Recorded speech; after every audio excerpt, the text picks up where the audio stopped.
Seemed like I was just here, doesn't it? Just close together. It's always great to be with you, and I thank you for coming. I know it's voluntary, and I'm always surprised when people listen as I speak, and I thank you for your courtesy in doing that. This will be one of those messages you won't ever forget. It's on a subject I never heard addressed while I was a student here, because in those days you didn't talk about these things. Isn't that interesting? It's not that they didn't go on, it's that no one felt it was dignified or appropriate to address these things, and so I didn't hear one message on it. There were occasions I would hear a war story or two, but I never heard the subject really developed from the scriptures.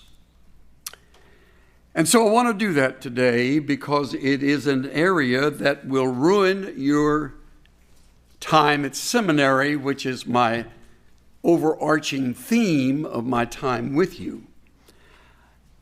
Strange subject to have as a theme, but that also was never addressed. When I graduated, I don't believe I once heard anyone talk about a failing in ministry or suffering real defeat, disappointment.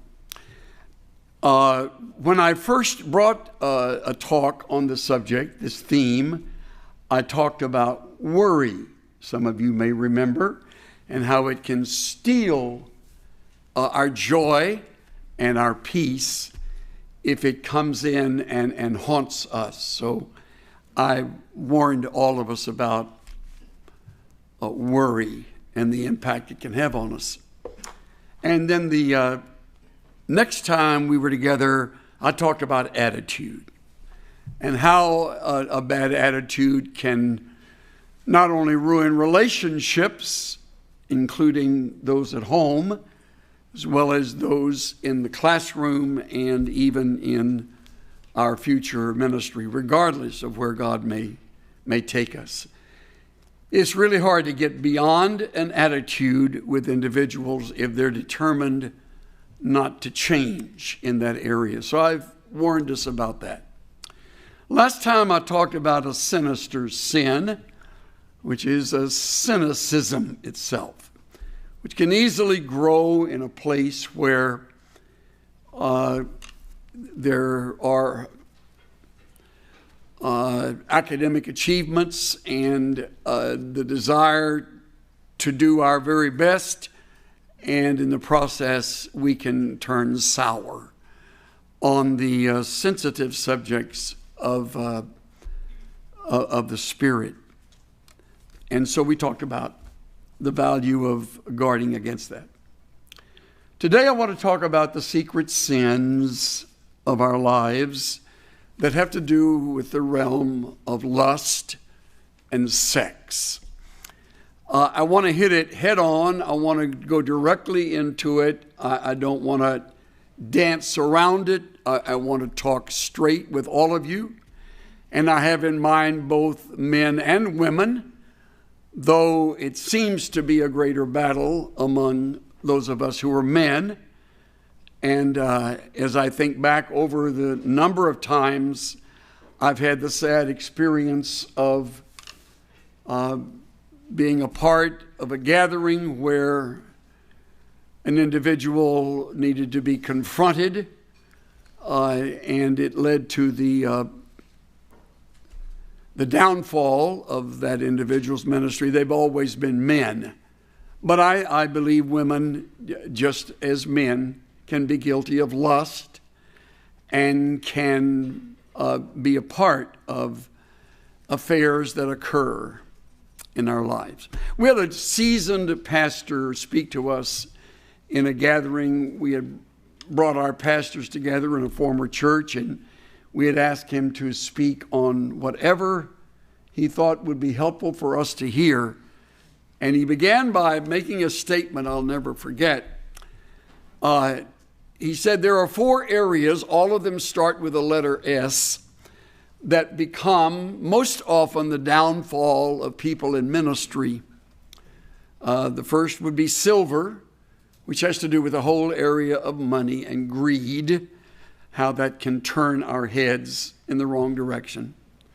The next is self, where life can revolve around us. In ministry, you're often given a place of authority, and you are respected unless you have conducted yourself in a way that has led people to disrespect.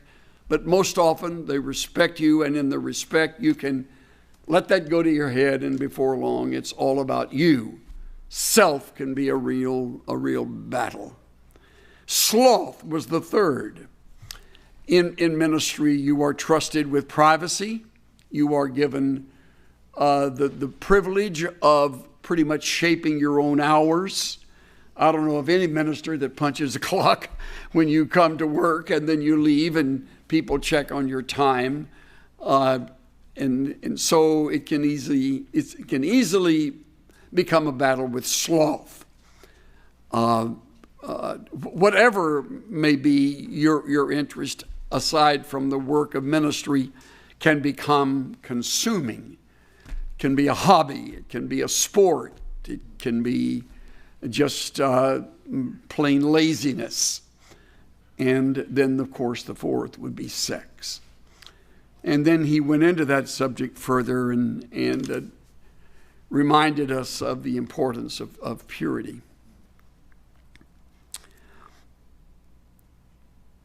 As I talk about this today, I don't want you to think I'm talking to someone else. Even though it may not be for you a real battle. I'd be surprised among the men if it is not one of your major battles. It's everywhere. And it shows up everywhere. Back when I was riding Harleys with my younger son, he and I wanted to go to Tioga, which is a little town north of here. They got great barbecue, and it's a nice ride. Back roads are always the best roads on a bike. And I said to him, let's go to Tioga and enjoy some of that great barbecue. The place has burned down since then. But anyway, back then it was a great spot. And he said, great, I've never heard of it. I don't know how to get there. So I pulled up Google Maps, and when I pulled up Tioga, there was a huge statement, sex, that appeared on. Now, I've been to Tioga now, and it has nothing to do with sex, I can assure you. It's just a little dumpy town to the north that got great barbecue, but somebody knew that enough people were interested in that town and perhaps that place to place that into the computer in such a way that when you pull that up, that appeared. It's an example. And the internet, of course, is filled with it. It's a downfall for some of you sitting here today, I would imagine. I'd be surprised if there were not more than a few of you that struggle with sex on the internet. Whether it's a chat room or some site you have secretly found and you turn to.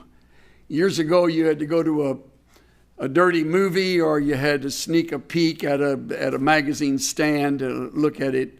Now you can see it in the privacy of your own home. Lock your door, pull your blinds, and you're all alone with it. And I need to tell you, I've never been more serious. It'll ruin you. It'll win. It'll conquer you. If you don't determine, I suggest, in your years at this school, to come to terms with it and to deal with it severely in your life, it'll conquer you. It'll take over. You may not publicly fall, but you will lose the mental battle. It'll drain you. And as a result, it will cut in on your stride as a man or woman of God. David's fall, according to the record in 2 Samuel 11, where I want us to go, did not begin on his roof when he took a walk and he saw Bathsheba bathing. David's problem began earlier. David obviously is a man of enormous passion. No one could write like David can write, and that kind of passion works its way out in a number of different ways. And often the very gifted have the greatest battles in this area, and most of you are very gifted people. And you who have great imaginations will battle in this area as well. David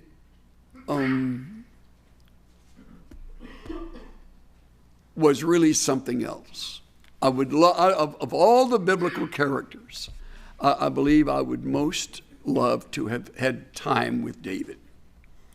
I admire him for his accomplishments and for his tenderness, his love for God, his heart that just beat after God.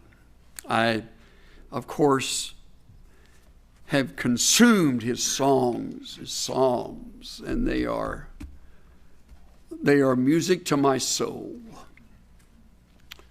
Anyone can write like that, and often with the honesty with which he wrote, has my respect.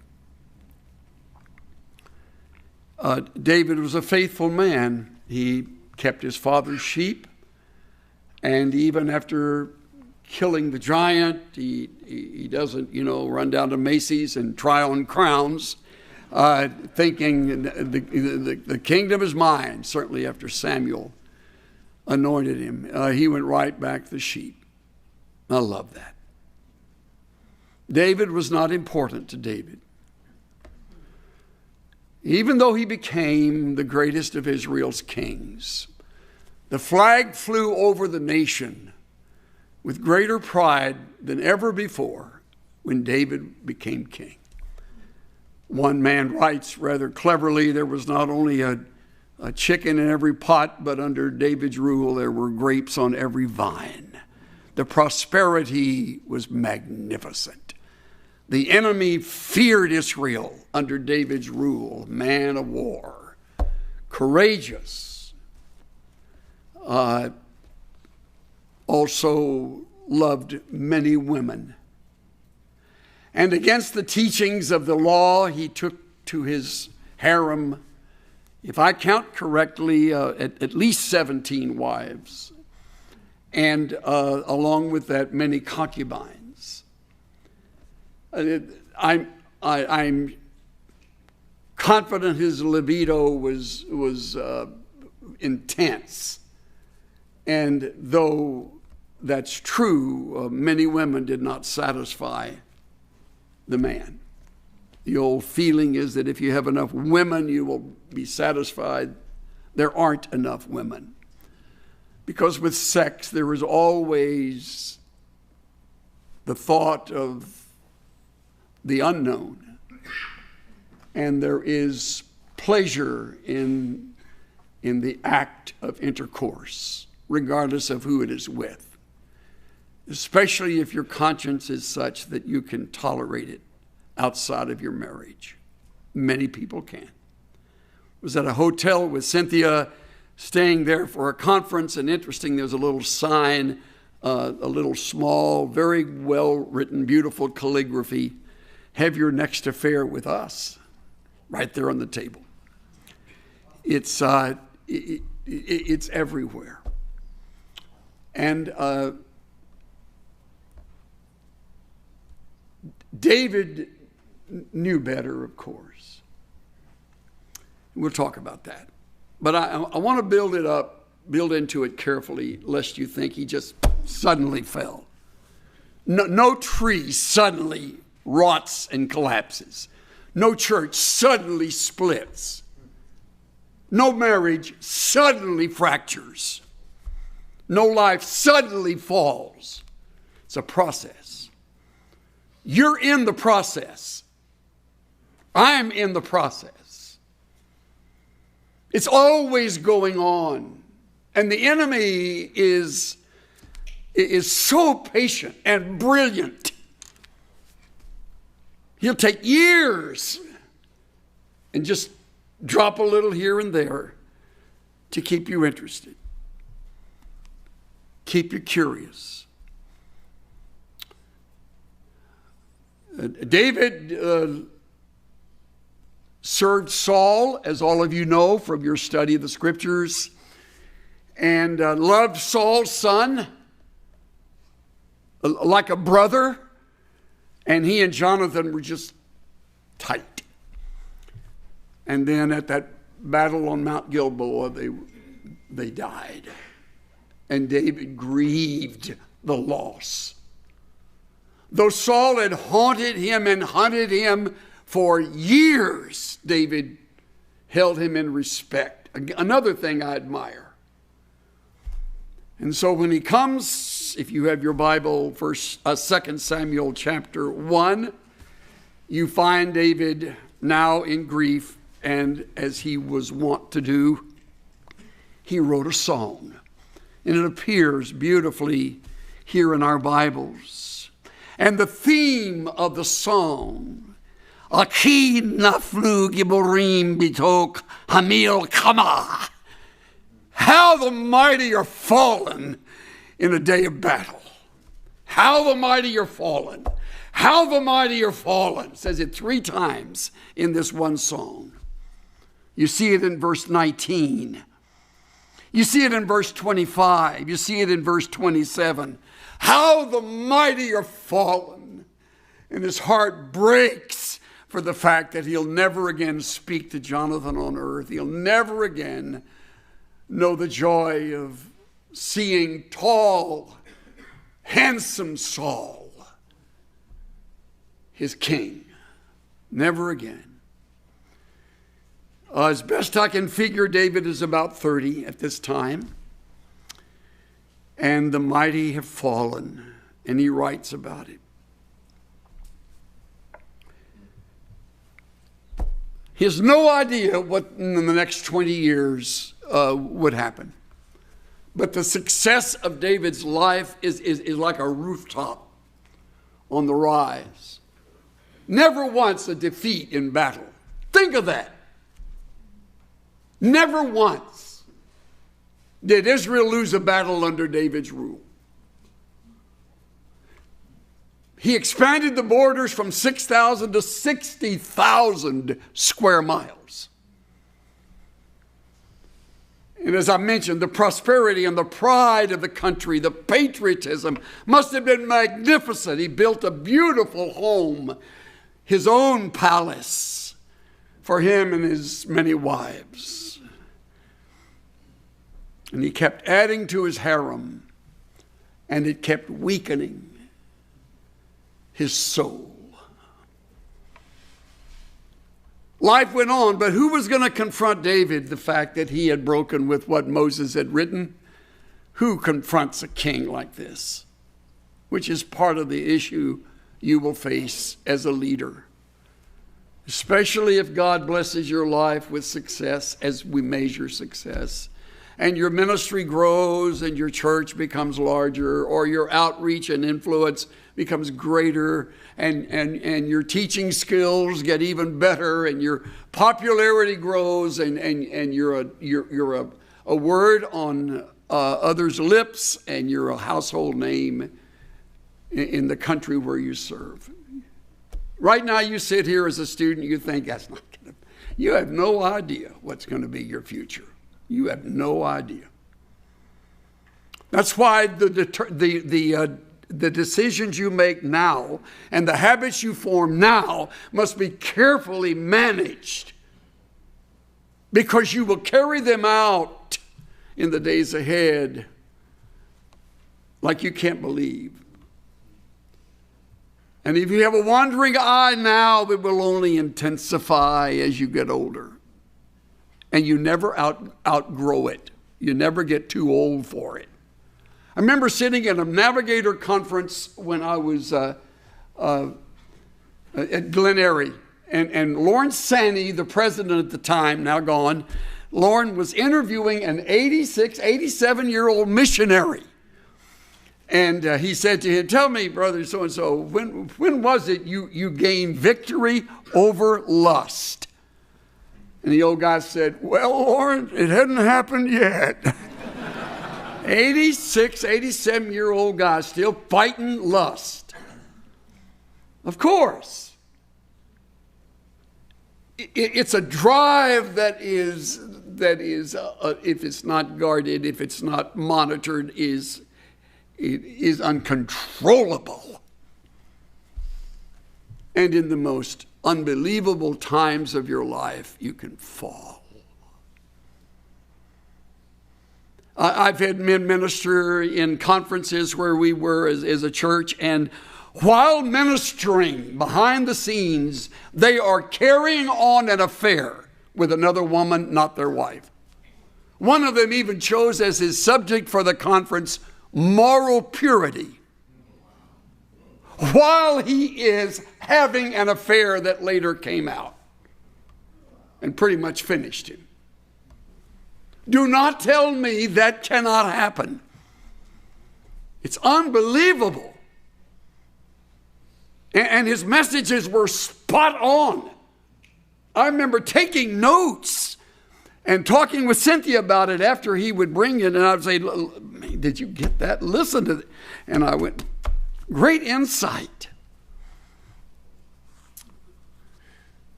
How the mighty are fallen. Don't forget those words. David did. So when you move from chapter 1 all the way to chapter 11, you're moving through one victory after another, after another, after another. And by the way, right in the back margin of your mind, 1 Corinthians 10, verse 12, let him who thinks he stands take heed lest he fall. Let her who thinks she stands take heed lest she fall. Every one of you can fall just like this man of God fell. And today it seems the farthest thing from your mind. I'm glad it does, but that's an unrealistic thought.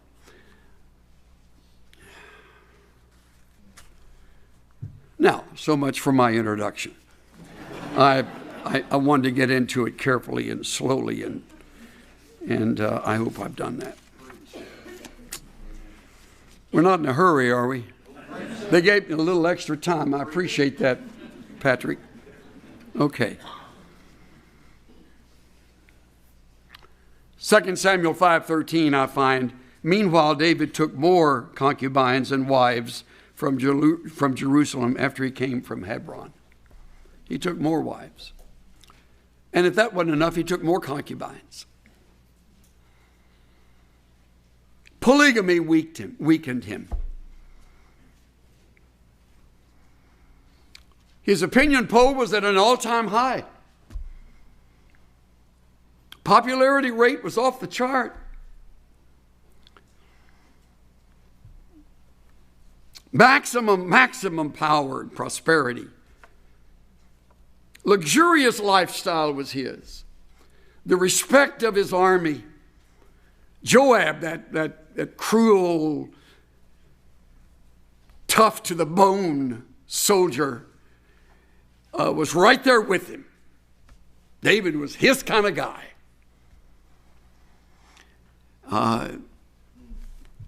The palace and all of its conveniences, he had it made.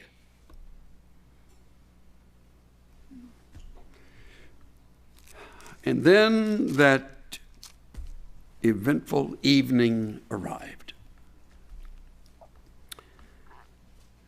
It happened in the spring at the time when kings go out to battle. 2 Samuel 11:1a. He's a king, but he doesn't go out to battle. Why? We're not told. Probably thought Joab could handle this one. Who are the Amalekites? I mean, half my army could whip them. They can take care of that. He should have been out there.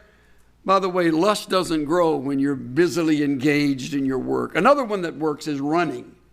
Flee youthful lusts. That works. You cannot lust and run at the same time. I remember being on Okinawa and they brought in 5,000 prostitutes to service the Marines as if we're animals. Well, many were. And I said to my mentor, how do I conquer the issue of temptation? Because when I get off the jitney and I've got to get up to your place for our Bible study, I got to walk by all these whorehouses where these beautiful women are out there waving and whistling and calling you in. And he said, run. You know what? I started doing that. And you know what? I didn't lust for any of them. My thought was, get out of the way. I'm trying to get up to Newkirk's place. But he lounges around. That's what you're going to do in some part of the next several weeks. Christmas comes. You have a little more time on your hands. I know you've got a lot of work to do, but you're gonna hang out a little. And that's when I get nervous for you. Because bad things happen when you hang out. And when you don't keep yourself occupied. I know what I'm talking about. Thankfully, I've never fallen, but there have been close calls. I was in Canada at a conference that lasted over the weekend, and I really was looking forward to watching a little football on TV, but they have hockey up there. And I know if you're Canadian, so don't write me. I know it's great. It's a goon sport, okay? I mean, these guys knock their teeth out, and the more blood, the better. And somebody said they watched a hockey game that was boring until a fight broke out, and then all of a sudden it got good. So I was looking for a football magazine. There wasn't one, and I decided I'll go back to the room, get ready for the talk tomorrow. It was a Saturday, and I punched the elevator button, and two ladies got on with me. The door closed behind us, and I pushed floor 6, as I recall, and I looked at them. They didn't push a button, and I said, floor, and they said 6 would be nice. Well, I felt a little like Tom Cruise all of a sudden. Or maybe Robert Redford, I'm a little closer to that age. And then, I'm honest, the shade drew, and my mother's voice revisited me as I read, "Be not deceived, God is not mocked, for whatever a man sows, that he will also reap." No one knew me where I was. I was thousands of miles from home. Could have invited the women in. And then when I finished, I was kind of staring, reading the verse in my mind, and they're looking at me like, so when the shade went up, I said, no thanks, I've got more than I can keep up with at home. And I stepped out and the door closed, and they stayed on. And I leaned up against those marble walls, and I thank God for the memorized scripture. Amen. That saved me from a fall. Amen. You would have never known it, but I would have lived with it. And I could have never talked on this. Or if I did, I'd have to fake it. And so David is lounging around the house. And he sent Joab and his servants with him and all Israel, and they destroyed the sons of Ammon and besieged Rabbah. David stayed at Jerusalem.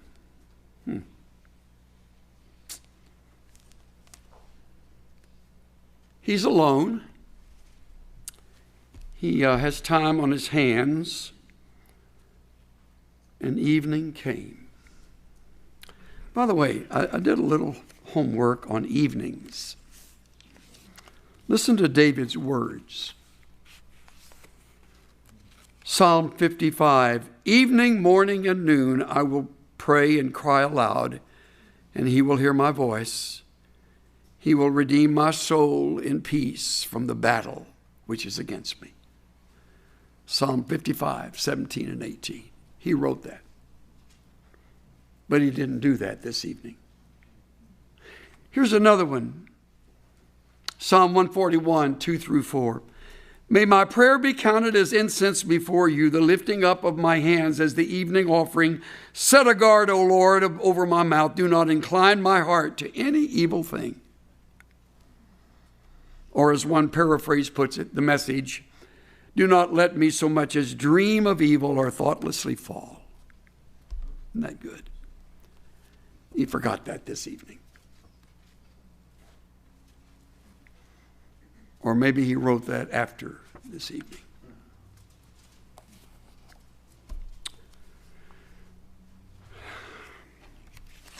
Here is our respected leader,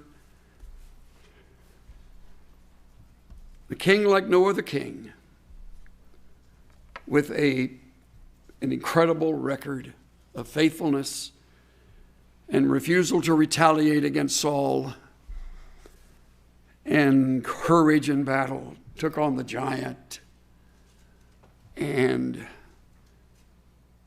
now became king. Best I can figure, he's about 50, maybe 55. I have an older son who's 55. And our kids go all the way down to 46.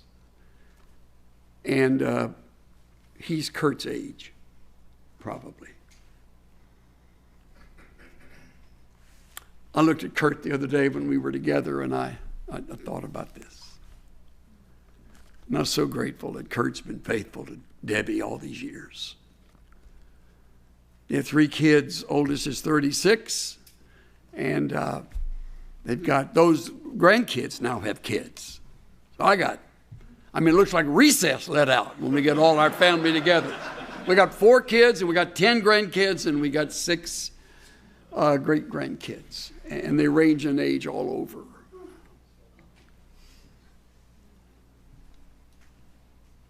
So when I travel, I carry a picture of my family, and I put it on the table where I eat. And if Cynthia can't go with me, I usually take someone else. And if no one else can, the picture is there. I even went on a cruise. Cynthia was not able, getting over her back surgery, spine surgery, so I took a picture of her and showed everybody. This is who I'm with at this cruise. And you sleep with a picture, boy, it's ugly. I'll tell you, the corner of that thing digs into you. But there she was. I saw her every morning, and I looked at her at every meal. You don't lust easily when you got your wife looking you right in the eye, or your kids, or your grandkids, loving you, believing in you, counting on you. Like Noah. Noah's 22 today, second day of boot camp in the Marine Corps. Yeah, 22. He put in for MARSOC, which is the Navy's answer to the SEALs. That's what the Marines are in MARSOC. Noah wants to do the toughest thing. I remember when he was growing up, when he wrote this little thing I'm going to show you. And all the grandkids call me Bubba. All the great grandkids call me Great Bubba. So, Bubba and Great Bubba. So Noah is about, I think 6, 7 when he wrote this, when he drew this. And Noah put a little heart there, if you probably can't see it, but it says, I heart Bubba. He loves Bubba. Remember when Noah was about 12, he sat in front of me at my desk. I have a little small statue of the Marines that were lifting the flag on Iwo Jima. And he said, I want to be a Marine. I said, do you? He said, yeah. I said, why? He said, well, I want to be a sniper. I want to kill people. I said, no. Sit down, Noah. Sit down. So Noah sat down and he said, well, that's what you were and that's what you did. No. I said, I was in the Corps, but I didn't kill people. Wanted to, but I didn't kill people. And he left. I found that on my desk this morning here at the seminary. I got a grandson that loves me. And I hope he does. He's now in boot camp, so I should pray for Noah. He's going through it right now. What am I saying? I am saying David forgot all of that. Every bit of it. Every child. Every wife. Worse, his God. Listen to what Dietrich Bonhoeffer wrote about temptation. In our members, there is a slumbering inclination toward desire, which is both sudden and fierce. With irresistible power, desire seizes mastery over the flesh all at once. A secret smoldering fire is kindled. The flesh burns and is in flames.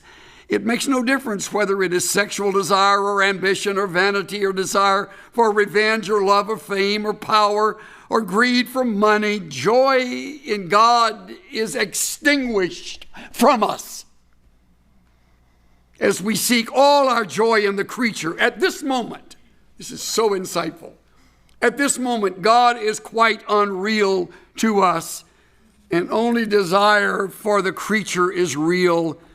Satan does not here fill us with hatred of God, but with forgetfulness of God.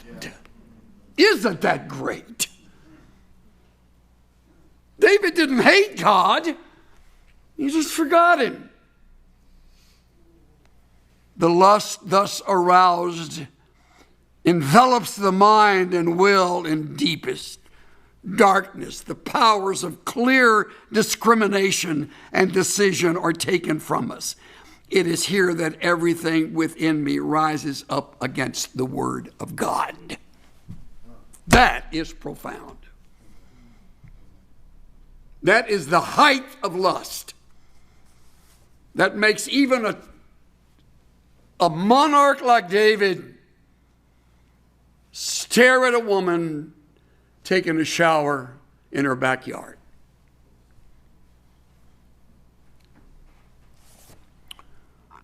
When evening came, David arose from his bed and walked around on the roof of the king's house. And from the roof, he saw a woman. You know the first recorded words from the mouth of Samson? I saw a woman. I call Samson a he-man with a she weakness. At this moment, that's David. He doesn't think about battles won. He doesn't think about the faithfulness of his God. He doesn't think about the trust of his children, his Noah. He's thinking about one thing. Every man in this room knows exactly what he's thinking. He doesn't have to undress her. She's all ready.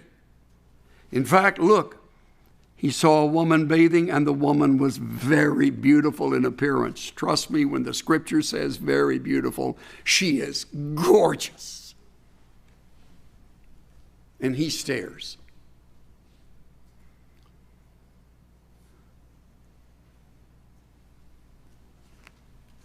And he wants her. He's got all these women. All these concubines. He wants her.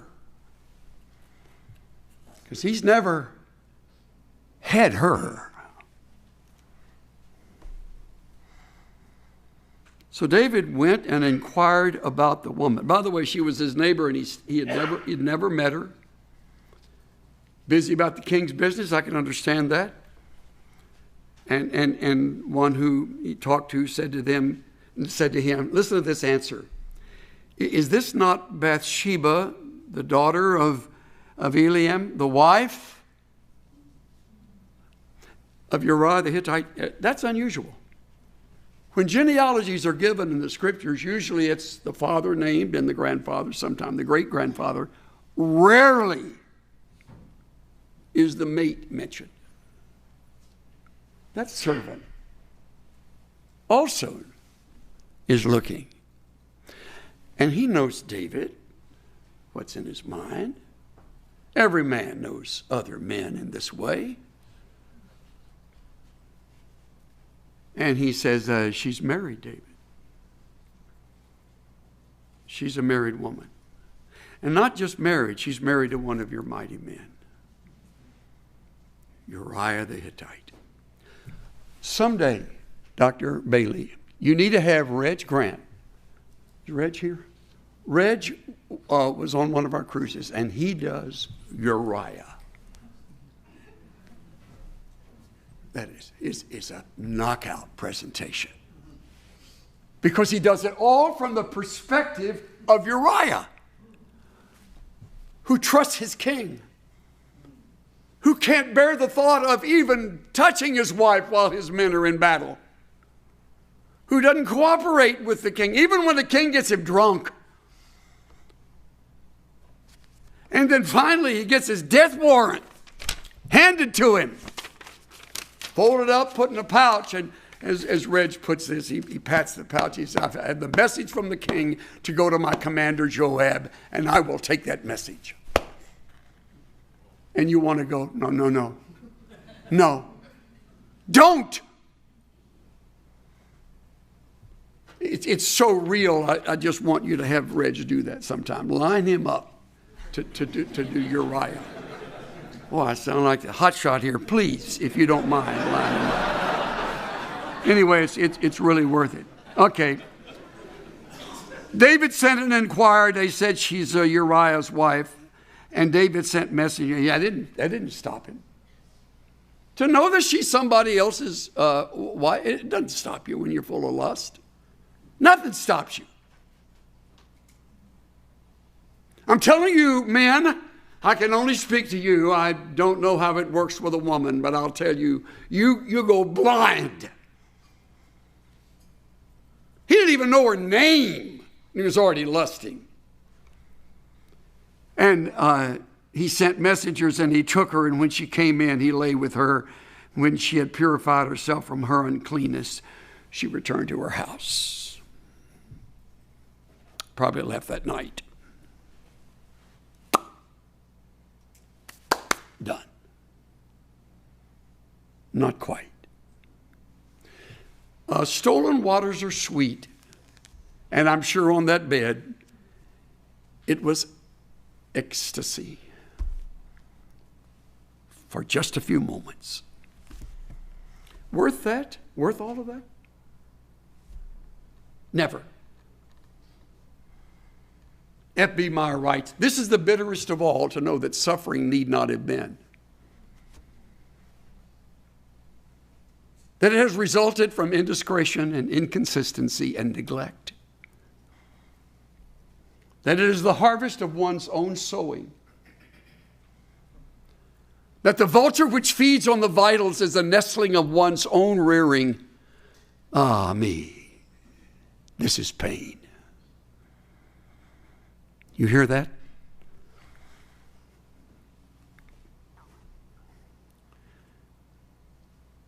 How the mighty have fallen. 20 years' time, he forgot his own line. Because sex is that powerful.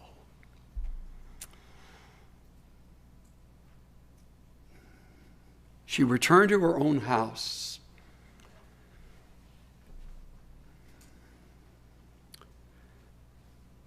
I could take time here to speak to you women, and probably should say a few words. Be really careful, ladies. We are very vulnerable men. Dress yourself very carefully. Conduct yourself without flirting. Don't go there. Save it all for your husband. And that's all I need to say. You are lovely ladies, and you have a future that's beautiful. And I can't help but mention Bathsheba was not raped. She came. I know people obeyed the king. She didn't have to say yes to this. There is no fight. She was lonely, and she missed her husband. David was available.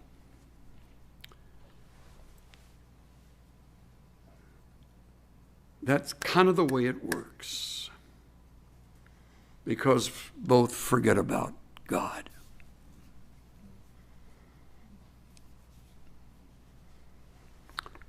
And the woman conceived and sent and told David and said, I am pregnant.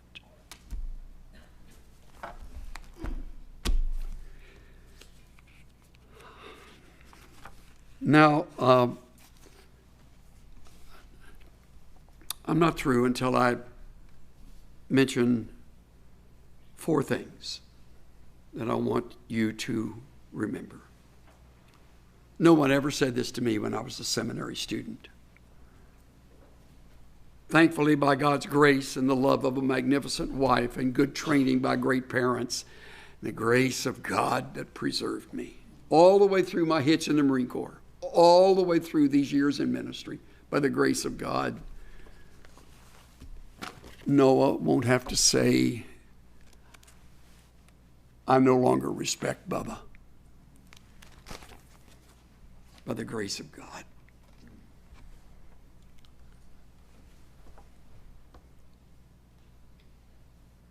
To keep from thinking we're safe, let me give you 2 comments. First, acknowledge your weakness. Acknowledge your weakness. And second, guard your leisure. You will be trusted with privacy. Be careful about that. Acknowledge your weakness. Guard your leisure. And now, to keep from falling, 2 final things. Number 1, remain accountable. I carry accountability questions that we ask in our accountability group periodically to the other men in the group. Have you been with a woman anywhere this past week that might be seen as compromising? Answer that question. Have you exposed yourself to any sexually explicit material? Answer that question. Surf the net? Secretly developing this? You hide explicit material. I don't know how many men have told me they started in pornography because of the stack of pornography magazines that their dad had. And that started them on the journey. Have you spent adequate time in your own personal study of the Scriptures and prayer? Have you given priority time to your family? The last question is the killer. Have you just lied to me?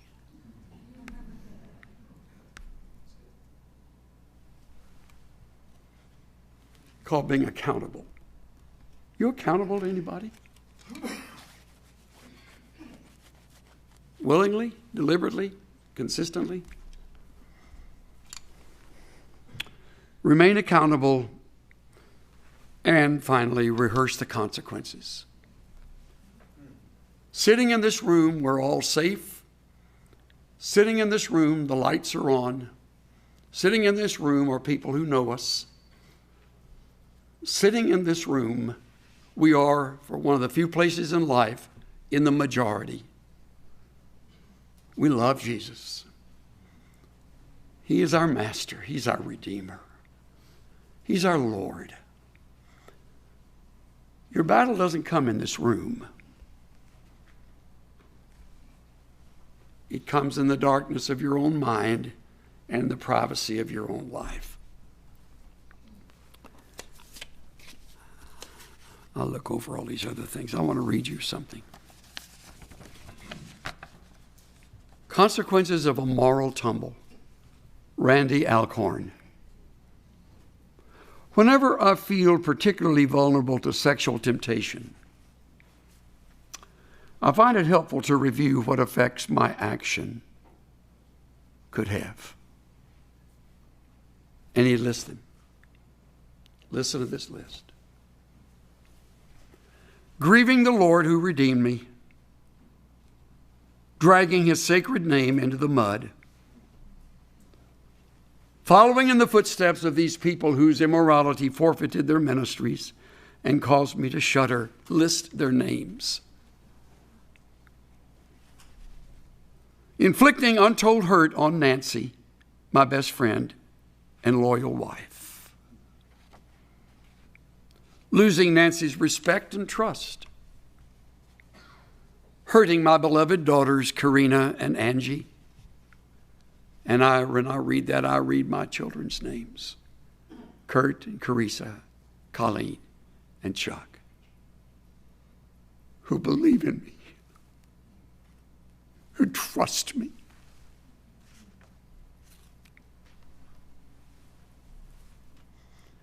Destroying my example and credibility with my children and nullifying both present and future efforts to teach them to obey God. Why listen to a man who betrayed Mom and us? If my blindness should continue or my wife be unable to forgive, perhaps losing my wife and my children forever. Consequences continue. Losing self-respect, creating a form of guilt awfully hard to shake. Even though God would forgive me, would I ever forgive myself? Forming memories and flashbacks that could haunt me and future intimacy with my wife. Wasting years of ministry training and experience for a long time, maybe permanently. Forfeiting the effective years of witnessing to my father and reinforcing his distrust for ministers because of my fall. Undermining the faithful example and hard work of other Christians in our community.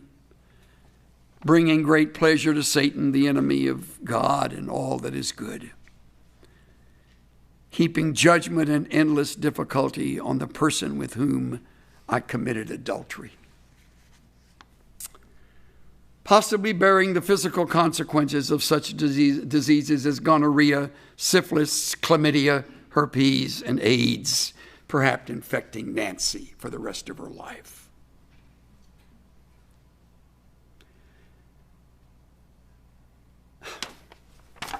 That's enough.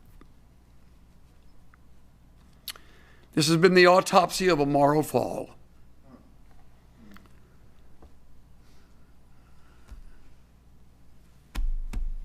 God tells us the truth. Don't you ever forget it. Don't ever forget it. Don't ever forget this message.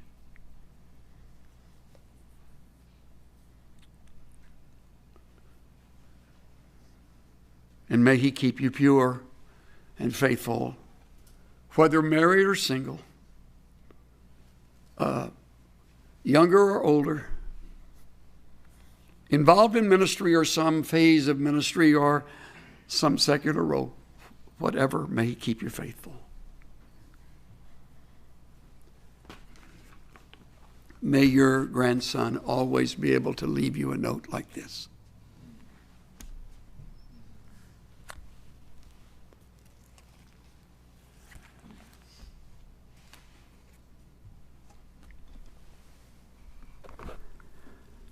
Our Father, we confess to you that we are mere human beings. We are mere women and men. We are not super people.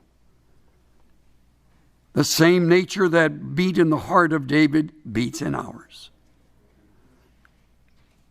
And there it is every day to meet us, every morning, with fresh, lurid temptations. An enemy ready to pounce, patiently waiting for the moment when that man or that woman comes along and no one else will know at that time. Hold us close to yourself, dear Father. May we never, ever forget these words. How the mighty are fallen.